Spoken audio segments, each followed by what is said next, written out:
Como estamos, vamos al capítulo número 2 sobre la contabilidad. Y en este capítulo quiero explicar eh, brevemente, tratando de ser lo más amplio posible, sobre lo que es el marco conceptual de la contabilidad.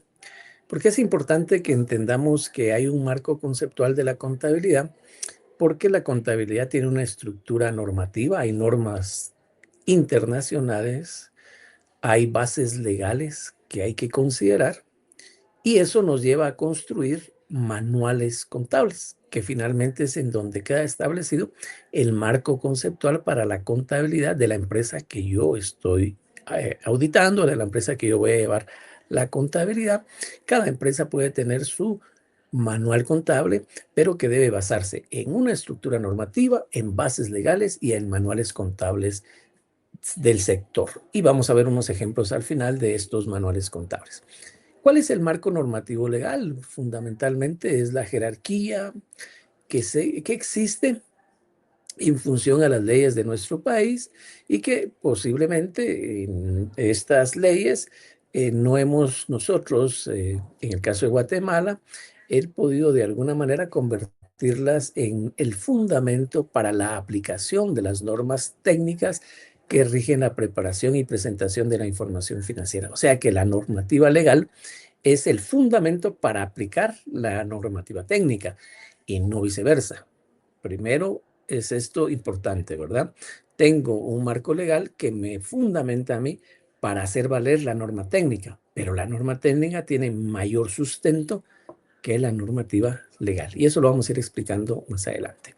Dentro de esta normativa técnica, pues debemos saber todos, debemos estar conscientes todos de que existen estándares internacionales que fundamentalmente se crean a finales del siglo pasado, en los años 98, 99, luego de fraudes que son muy significativos, que los invito a investigar en Internet, sobre el fraude de Enron, lo cual hizo que se desconfiara significativamente de la contabilidad, y esa desconfianza de la contabilidad dio en el traste que se tuvieran que crear normativas nuevas, normativas internacionales de contabilidad, mucho más rigurosas que las que teníamos.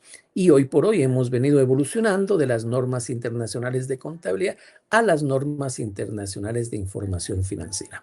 Estas normas internacionales de información financiera son emitidas por el Consejo de Normas Internacionales de Contabilidad, que tiene su sede en Londres y de la cual participan 8 países, que entre ellos en el caso de América Latina tenemos a México, que es participante de este consejo. Sin embargo, todos los contadores públicos a nivel mundial son consultados de alguna nueva norma, se nos envía información y nosotros en un plazo prudencial podríamos hacer recomendaciones, ¿verdad?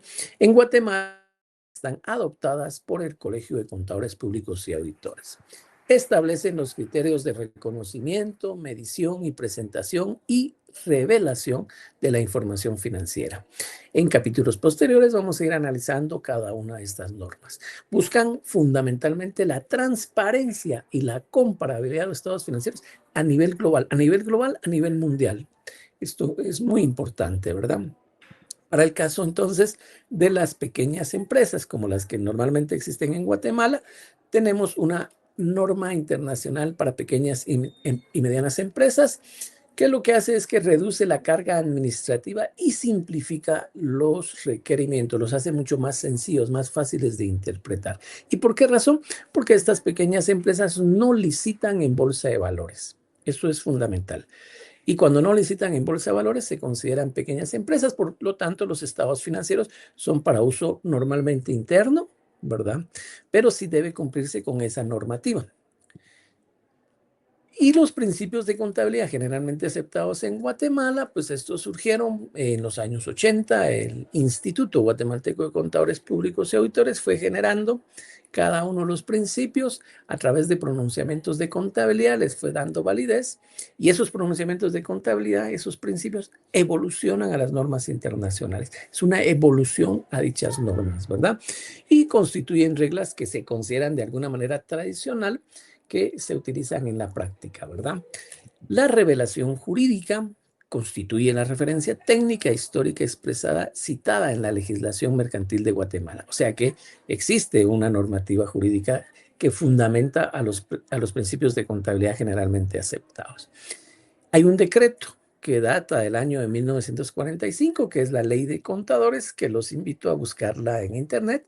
Esta Ley de Contadores establece los deberes y obligaciones legales de los peritos contadores y tenedores de libros en aquel momento. ¿Sigue en vigencia la ley? Sí, porque exige llevar registros diarios, respaldar cada asiento contable con documentación legal de soporte, de acuerdo con la legislación vigente, prohíbe expresamente llevar más de una contabilidad. O sea, es una única contabilidad administrativa y de la administrativa se deriva la financiera y la contabilidad para tomar decisiones.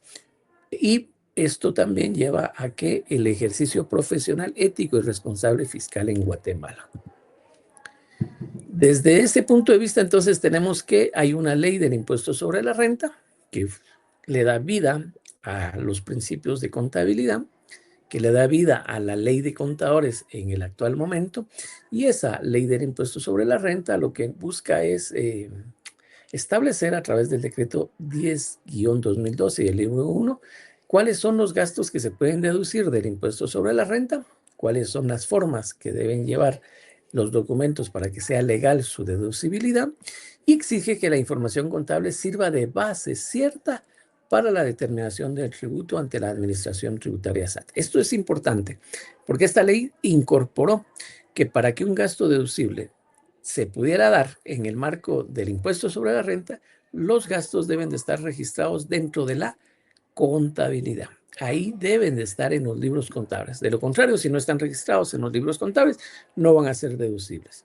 Y van a estar registrados en los libros contables con base a la normativa técnica, a las normas internacionales, la NIF para pymes, y dentro de la NIF para pymes están los principios de contabilidad generalmente aceptados. Igual dentro de la NIF plenas o normas internacionales de contabilidad también tenemos incorporados a los principios de contabilidad generalmente aceptados. Entonces, el Código de Comercio, en el artículo 368, el decreto 2-70 en Guatemala, establece algunos aspectos que son muy importantes sobre la contabilidad. Obliga a los comerciantes a llevar contabilidad organizada, número 1, por medio de partida doble y mediante principios de contabilidad generalmente aceptados. Los principios de contabilidad generalmente aceptados, de acuerdo con el Colegio de Contadores Públicos y Auditores, son las normas internacionales de información financiera o la NIF para las pymes, cualquiera de los dos. Y dentro de esa normativa, ahí están incorporados los principios de contabilidad generalmente aceptados. También obliga a que se lleve un libro de inventarios, un libro diario, un mayor y uno de estados financieros. Y ahora tenemos como libro también obligatorio el libro de bancos. O sea, el libro de bancos es un elemento fundamental para llevar el registro y control de las operaciones económicas de la empresa. Por supuesto que llevar contabilidad completa requiere que la empresa tenga un activo total, un capital en giro, como le denominan en algunos casos, mayor a 25,000 quetzales. Si el activo es mayor a 25,000 quetzales, entonces vamos a llevar la contabilidad completa. Permite sistemas mecanizados y computarizados, lo cual quiere decir que a partir de ahora se puede llevar la contabilidad, y no de ahora, ¿verdad? Estoy diciendo, tal vez cometiendo un error en esto, hace muchos años ya se llevaba la contabilidad por medios computarizados. Y ahora lo que pasa es que en algunos casos, algunas empresas lo van a tener registrado en la Superintendencia de Administración Tributaria y otras no, como un control interno y ya impreso en los libros para presentarlo ante el fisco. No olvidemos que esto significativamente quiere decir que la contabilidad se lleva mediante el cumplimiento científico de la ecuación contable. Esta ecuación contable quiere decir que activo es igual a pasivo más patrimonio neto. Y eso siempre, siempre debe coincidir de esa manera. Los manuales de cuentas, entonces, ¿qué tenemos? Las empresas. El marco conceptual que existe en la generalidad, cada empresa lo adapta a sus características y a sus necesidades. Para eso entonces se estructura una nomenclatura contable, se estructuran instrucciones contables sectoriales para cada caso según las entidades regulatorias. Y en el caso de Guatemala tenemos que el sistema bancario tiene un manual de instrucciones contables Ahí incorporan cuáles son las normativas que van a aplicar, cuáles son los principios contables que van a aplicar, y en ese manual que detalla cada una de las cuentas, dice cuándo se va a cargar una cuenta, cuándo se va a abonar una cuenta. Y es un manual riguroso para todos los bancos autorizados porque sirve para que la superintendencia de bancos pueda fiscalizar dichos bancos. Lo mismo sucede con el sistema cooperativo. Existe un manual contable para las cooperativas de ahorro y crédito. ¿Para qué? Para que el ente supervisor de dichas cooperativas, que es el INACOP, pueda de alguna manera auditarlas y pueda verificar si se está llevando la contabilidad de acuerdo con ese manual contable. Y así vamos a encontrar, como el caso de las empresas de seguros, que también tiene manuales contables. Entonces, cada entidad reguladora establece cuáles son esos manuales contables. En un video específico vamos a hablar de los manuales contables.